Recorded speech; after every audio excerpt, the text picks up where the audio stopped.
like as you see this, the second aspect that you talked about was identifying those needs, and you kind of talked a little bit about this before, right? How, what are some of those in your expertise and your experience in working with SMBs and working inside of organizations?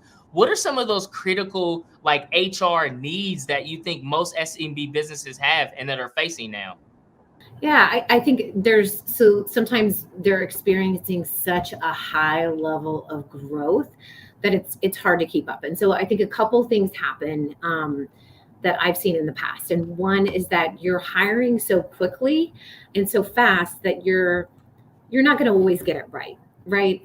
So again, I think that goes back to some of the things I said earlier about kind of that intentionality, understanding and being thoughtful about here's what our culture is, here are the values that we have, and making sure that you integrate that into all of your your selection criteria and your process around that, that you integrate that into your job descriptions and how you're describing the role and setting those expectations.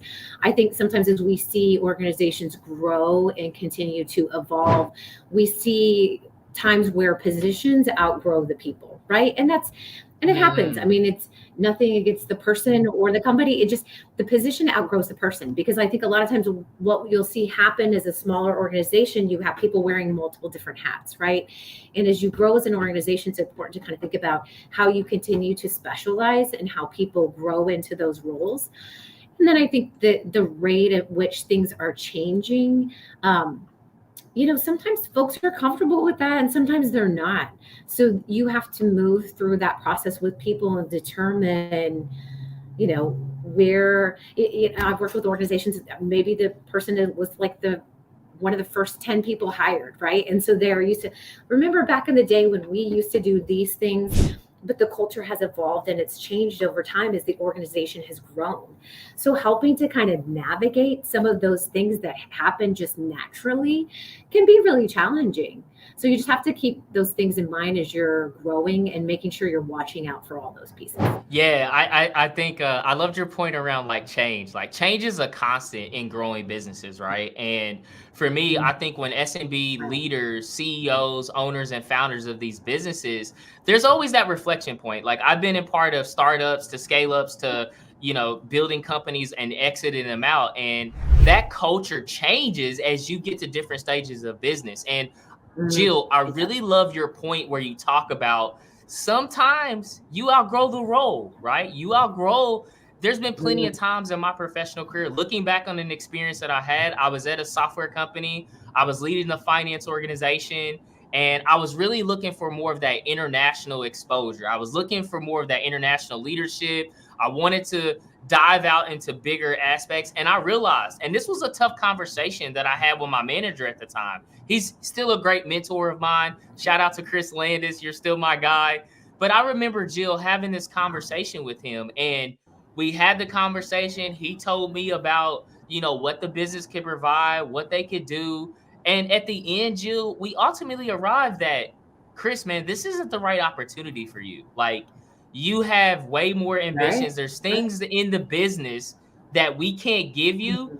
And it was the first time in my career, Jill, I remember sitting back and saying, man, this is so refreshing for us both to know that, hey, Chris, how can I help Right. empower you to find that opportunity? Because it's not going to be here. And sometimes you got to have those tough conversations. And this is where I think that partnership You between do. HR and finance becomes really, really, really important, because you may be thinking, and a lot of times I see SMB people and SMB leaders thinking about the roles that they need now, right? They're looking to fill the role for the pains, the Right. frustrations, Right. the challenges of their current business. But you got to take that a Mhm. step further, because you got to be thinking about how does that role evolve? And I think career advancement, I think leadership development, professional Right. training, these are all aspects that you got to think about. And Jill, I loved how you articulated sometimes you just outgrow the space that you're at, and that's okay. Yeah, it is. It is. And I think as an HR person, you're right. I mean, I think we have to have those types of conversations with people and feel comfortable in that coaching. You talked about how important kind of that professional development is. everyone is responsible for their own growth and development. I think a company can come alongside you and they can help kind of give you ideas about what a path or what a development approach could look like, but you have to own that and you have to drive that. And you have to know yourself and you have to know what your capabilities are. I mean, believe me, I've been in plenty of roles of growth and of stretch. And, I think I've joined organizations that are like, just what you said. Hey, we think right now we need you to do this and we need these things from you, Jill. But when I got in there, I was like, oh, no, no. Like, you need all of these things and we're going to have to go over here. So we're going to have to figure out all these things together. Right.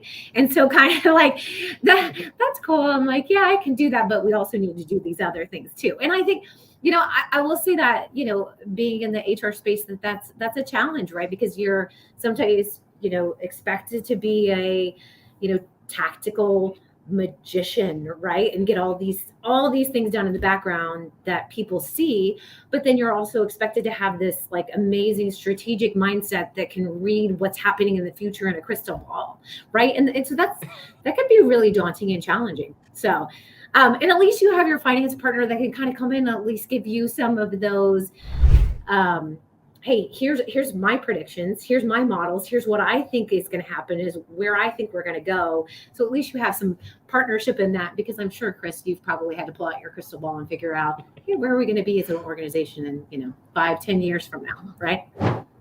Absolutely, Jill. I feel like I need to have a crystal ball that I show up here. Like, for all those going back and looking at this video, here's my finance crystal ball right here, right?